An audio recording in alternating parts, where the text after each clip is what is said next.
Hi, I'm Peter. And I'm Yogi. And we're from New Zealand. And we have just purchased a Leopard 48 sailing catamaran to sail around the world. And we have moved on board and it's our house now. About to leave, already packing. Come with me, I'm not really asking. We'll get away to a place where we don't know. So in this video we'll take you for a tour around our catamaran. We'll take you through our buying process, the good and the parts that went bad. And also we want to say we're beginners at large sailing boats. I've been a power boater and a fisherman, and I have not sailed a big sailboat with any blue water passages at all. So we're starting out pretty green.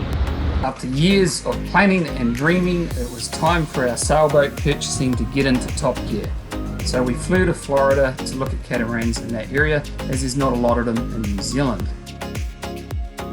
After about 3 weeks of looking at different sized boats in Florida, we had our offer accepted on this one. As the sale was a good deal and located in Tahiti, we hopped on a plane immediately and went to survey and haul out the boat to proceed with buying it.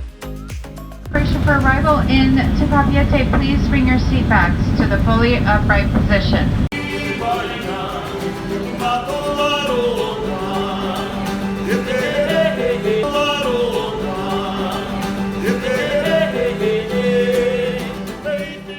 Within 2 days of the offer being accepted, we'd flown from Florida to San Francisco and then down to Papeete, Tahiti to proceed with the buying process.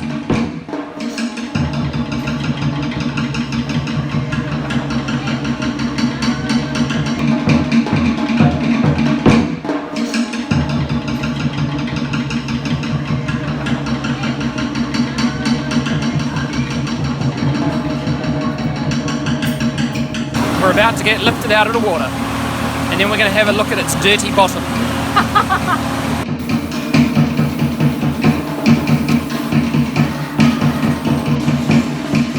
So we just got the boat out of the water. Yeah, so now the inspection begins, and let's hope it all goes well. Very exciting day. We couldn't even sleep last night, so yeah, one of the biggest steps in this process. So yeah. So during the haul out and survey, while the boat's out of the water, you're checking for any signs of major damage or previous repairs.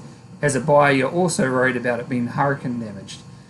I'm no professional in this, but I made sure the parts looked the age of the boat. Like, I would have been more worried if I saw brand new parts in the boat, or tide marks or barnacles in weird places. You also kind of have to build a bit of a story around the owner, trust your gut feel of the owner and the backstory. In our case, he was there with his family, and I had a very good surveyor. Other things we found during this part of the survey was that the propeller will need to be replaced, and we need to tighten some bolts on the rudder. And I was happy to see the bottom paint will last another 6 months. So we put it back in the water. We went for a test sail back to the marina, where the surveyor had to go up and check the mast and check over other places on the boat.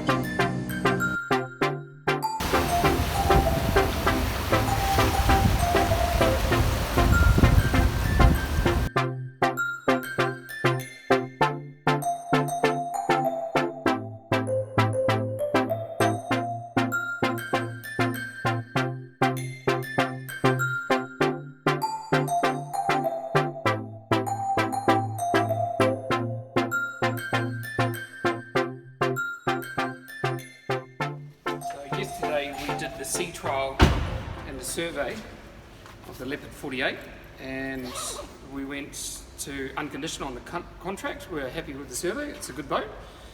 And now we're going on board the boat for a celebration drink, because the owners are pretty cool, a cool Brazilian family, and going for a celebration drink and to learn a bit more about how the boat works.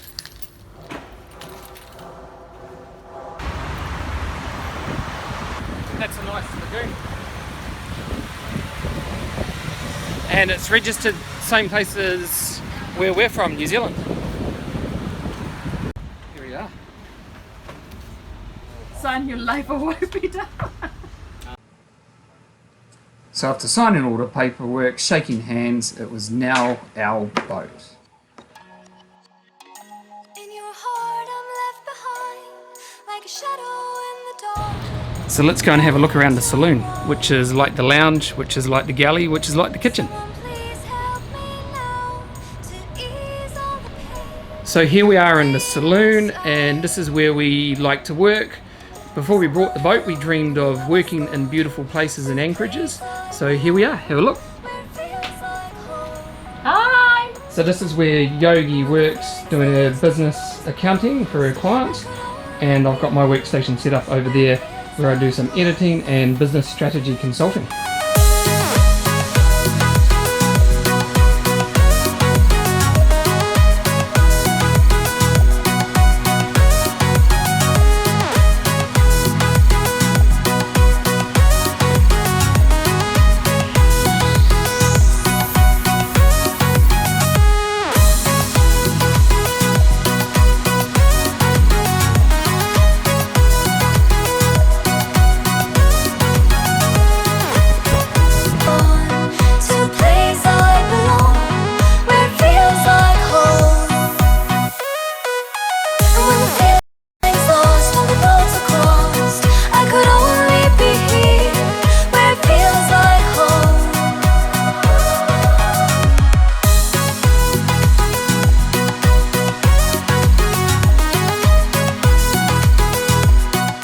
So here we are up on the helm. This is where you drive the boat from, and this style of helm is called a raised helm. These types of sailing catamarans also come with the lagoon with the flybridge. When we were boat shopping, we were happy with either a flybridge or a raised helm.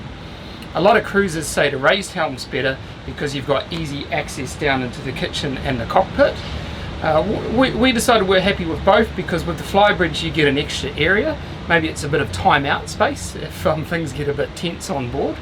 And also if you were to rule out flybridge, then you're ruling out a lot of boats off the market, and it only leaves you, if you're shopping in this sort of price range, it only leaves you a few options. So we liked the Lagoon 450, we nearly brought one, but we just happened to end up with this. So we were happy with flybridge or raised helm. So currently we're stuck on the dock. We've been here for 3 weeks doing servicing, engines, generator, tidying out cupboards, learning how to live on the boat, going snorkeling in the dinghy. And this coming week we've got a little bit of a gearbox fix to be done, and we're getting our captain's training, so we'll be going on our first day out on the boat. Like, I've got a bit of powerboating experience in my background, but I'm just not confident to drive a 20-ton boat through the marina or to stress. Maybe I could, but I just sort of prefer to go slowly, get the proper training, and then move off and have fun that way. So yeah, hope you enjoy having a look around the helm and the cockpit down there. It's funny, it's called the helm and that's called a cockpit. Go figure. So catamarans come in two versions, owner's versions or charter versions. Charter versions have 4 cabins, or owner's versions have 3 cabins. So our one is an owner's version, which is what we wanted because we like lots of space. So this means the entire starboard hull is dedicated just for us, the owners, to live in. And over on the other side, the port side, there is 2 cabins. So slightly less space, but they both get a shower and toilet over there as well. While we're at it, let's have a quick peek at one of the guest cabins and bathrooms.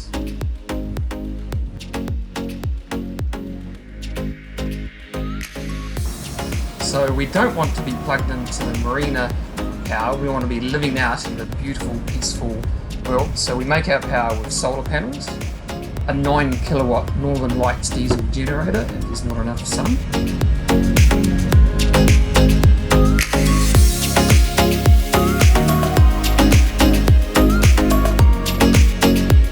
And then we store it in this large battery bank for use during the night or during the day.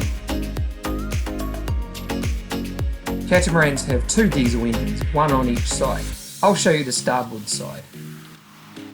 Have a look in here, you can see there's plenty of room, which makes maintenance, changing oil or any repairs very easy.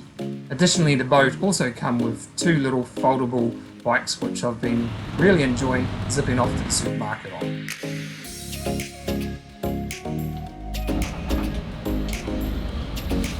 So I'm just sitting in the cupboard with the water maker, and I thought I would take it as a chance to tell you what nearly went wrong with our buying process. The survey was good, the seller of the boat was good, the broker was mostly friendly and helpful. But on the day we signed for the boat and fully committed to it, after the survey, we had 2 weeks to pay for it. So we made all our international transfers through our online banking on that day. But however, the bank delayed the payments and asked questions about why the money was going through, and still had not released the money in over 2 weeks. This got to the point where we were starting to get up to the end date on the contract, and the broker started talking about that we could lose our deposit. Now, I had made my payment on the day we signed 2 weeks before, proof of the payment schedules, but just the money had not shown up through to the banker. So we think that was quite harsh to be able to start even sort of saying that a loss of deposit could happen in that circumstance. So just shows you it's a big bad world out there. I don't know, in New Zealand culture we wouldn't consider taking somebody's deposit for that sort of issue.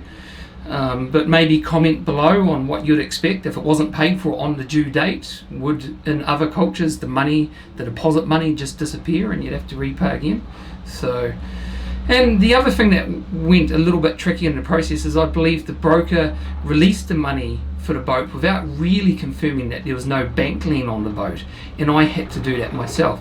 So it shows you, even though you're using a professional broker service, I had to double check myself and get emails from the registration part of the boat registrar that to confirm there was no money on this boat, but let alone the brokerage had already paid for it. So it was a couple of stressful days in the buying process that I didn't think needed to be there.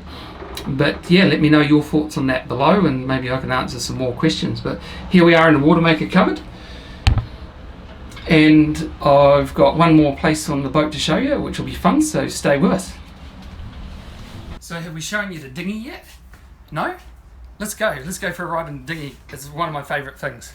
About to leave, already packing, come with me. I'm not really asking, we'll get away to a place where we don't know. So this is a 12-foot centre console dinghy with a 30 horsepower Tohatsu outboard that's got power trim, power start, it's even got pull start.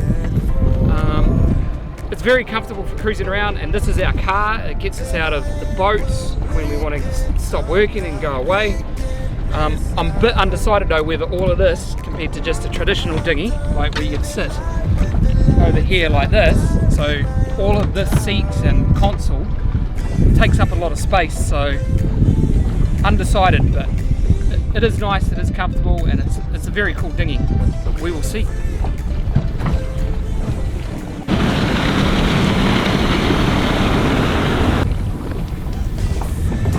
So I've wanted to sail around the world for pretty much my whole life, ever since I was a teenager.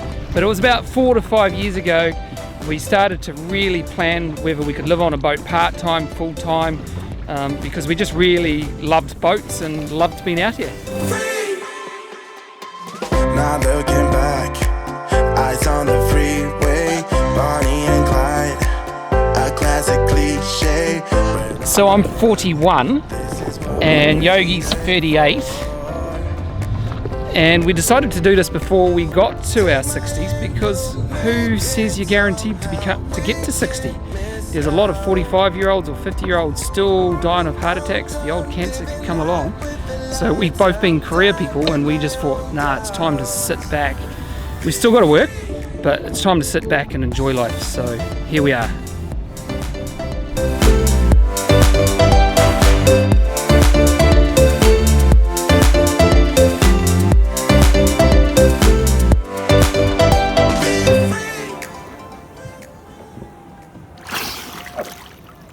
So I hope you enjoyed this episode. In the next episode we're going to be sailing to the island of Moorea, just off the coast of Tahiti. And we're going to take you along too. See you later.